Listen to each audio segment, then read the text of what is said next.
বাংলাদেশের পুঁজিবাজারে এখন বেশিরভাগ বিনিয়োগকারী সতর্ক অবস্থানে সাইডওয়েতে রয়েছে, যার কারণে মার্কেটে ডেইলি ট্রেডিং ভলিউম কিংবা টার্নওভার অনেকটা কমে গেছে। বিভিন্ন স্টকগুলি তাদের ইন্ট্রিনসিক প্রাইস থেকে অনেক কমে থাকা সত্ত্বেও বিনিয়োগকারীরা কিনতে আগ্রহ প্রকাশ করছে না। একদিকে মার্কেটে স্টকগুলি লো প্রাইস পয়েন্টে এন্ট্রি নেওয়ার সুযোগ রয়েছে, অন্যদিকে মার্কেটে আনসার্টেনিটি এবং রিস্ক ফ্যাক্টর কাজ করছে।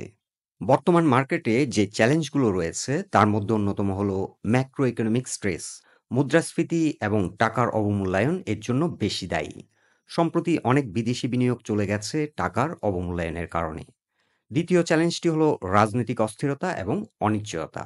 তৃতীয়ত যে চ্যালেঞ্জ রয়েছে সেটি হলো বৈশ্বিক প্রভাব, সুদের হার বৃদ্ধি, অর্থনৈতিক মন্দা এবং জ্বালানি সংকট মার্কেটে অতিরিক্ত চাপ সৃষ্টি করেছে এবং ফিউচারে এটি আরও ইন্টেন্সিফাই হতে পারে। এরপরে যে চ্যালেঞ্জটি মার্কেটে রয়েছে সেটি হলো লিকুইডিটি ক্রাইসিস। ব্যাংকিং সেক্টরে লিকুইডিটি ক্রাইসিস এবং হাই ইন্টারেস্ট বিনিয়োগ প্রবাহ কমিয়ে দিয়েছে। সো অপরচুনিটি এবং চ্যালেঞ্জ এই দুটি কিন্তু মার্কেটে প্যারালালভাবে কোএক্সিস্ট করছে। এনিওয়ে, আজ আমরা ইনভেস্টিং ক্যাটাগরির 5টি স্টক নিয়ে আলোচনা করব। ক্যাপিটাল মার্কেটকে যারা চ্যালেঞ্জ হিসেবে অ্যাকসেপ্ট করেছেন, আজকের ভিডিওটি তাদের জন্য। যে 5টি স্টক আজকের আলোচনায় কভার করব সেগুলো হলো Bangladesh shipping corporation, Padma well, Bangladesh submarine cable, Reliance insurance এবং একমি ল্যাব। এই স্টকগুলিকে আমরা লং টার্ম ইনভেস্টমেন্টের জন্য প্রেফার করছি। এ কারণেই স্টকগুলিকে আমরা মান্থলি চার্টে আজ টেকনিক্যাল গ্রাউন্ড থেকে বিশ্লেষণ করব। আলোচনাটি শুরুতেই সবাইকে রিকোয়েস্ট করব, ডিসক্লেইমার অংশটি আপনারা ভালো করে পড়ে নেবেন। পুঁজিবাজার ঝুঁকিপূর্ণ। আপনার কোনো পার্সোনাল বাই এবং সেলের কারণে আপনি যদি ক্ষতিগ্রস্ত হয়ে থাকেন, সে দায় স্টক অবজার্ভার বহন করবে না।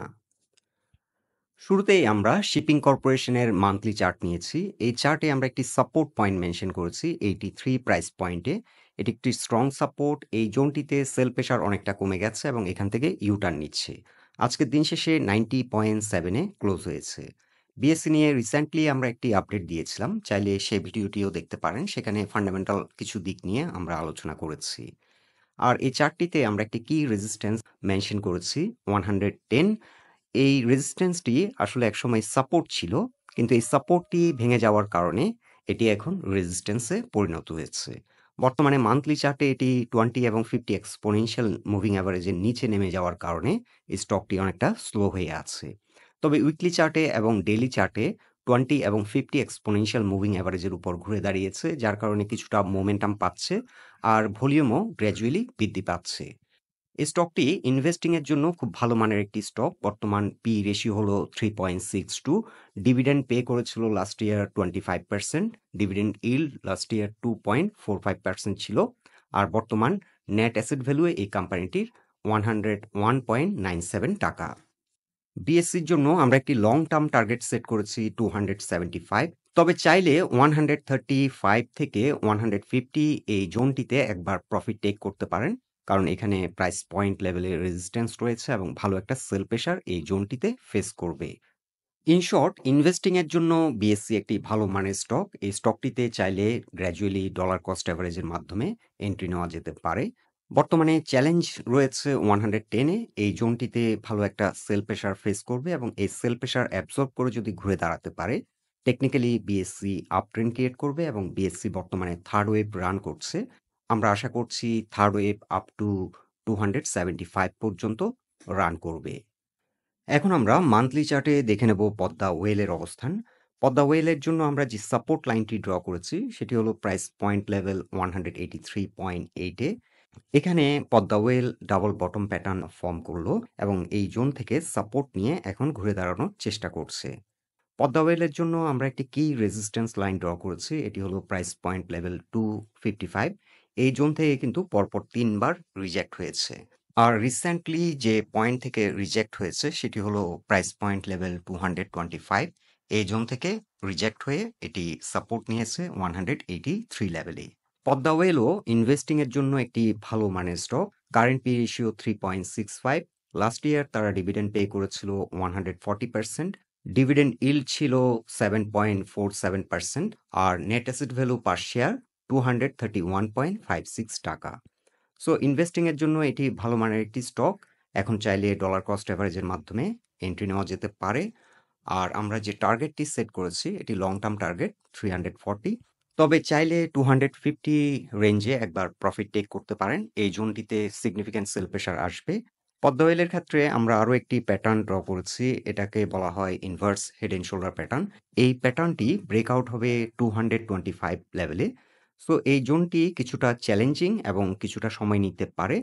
সো আপাতত 183 থেকে 225 পর্যন্ত কিছুদিন প্রাইস অ্যাকশন করতে পারে। এই প্যাটার্নটি যদি সাকসেসফুলি ব্রেকআউট দেয়, এই স্টকটি আরো গতিশীল হবে এবং 255 এই জোনটিকে চেস করবে এবং ব্রেকআউট করার চেষ্টা করবে। এখন আমরা মান্থলি চার্টে তুলে ধরছি বাংলাদেশ সাবমেরিন ক্যাবলের বর্তমান অবস্থান। বাংলাদেশ সাবমেরিন ক্যাবলের জন্য আমরা যে সাপোর্ট লাইনটি ড্র করছি এটি হলো প্রাইস পয়েন্ট লেভেল 114। এই জোনটিতে কিন্তু সেল প্রেশার অনেকটা কমে গেছে এবং এখান থেকে এই স্টকটি ঘুরে দাঁড়ানোর চেষ্টা করছে।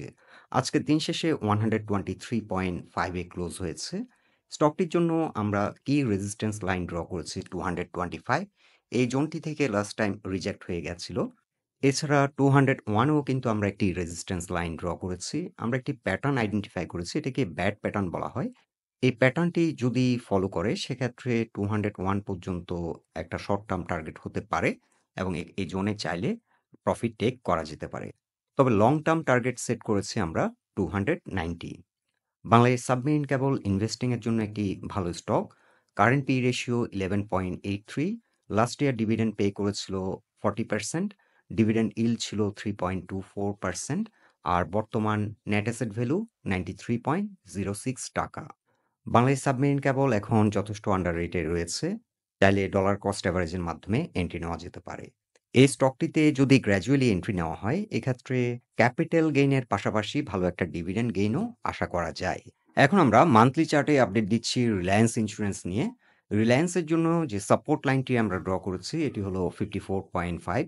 এই জোনটিতে সেল প্রেশার অনেকটা কমে গেছে এবং এখান থেকে ঘুরে দাঁড়ানোর চেষ্টা করছে। আজকের দিন শেষে 57.9 এ ক্লোজ হলো। স্টকটির জন্য আমরা একটি রেজিস্ট্যান্স লাইন ড্র করেছি 78। এই জোন থেকে রিসেন্টলি রিজেক্ট হয়েছিল এবং পরের রেজিস্ট্যান্স লাইনটি আমরা ড্র করেছি 110। সো যারা শর্ট টার্ম চিন্তাভাবনা করছেন এই রেজিস্ট্যান্স পয়েন্টগুলোতে আপনারা চাইলে প্রফিট টেক করতে পারেন। তবে আমরা লং টার্ম টার্গেট সেট করেছি 155।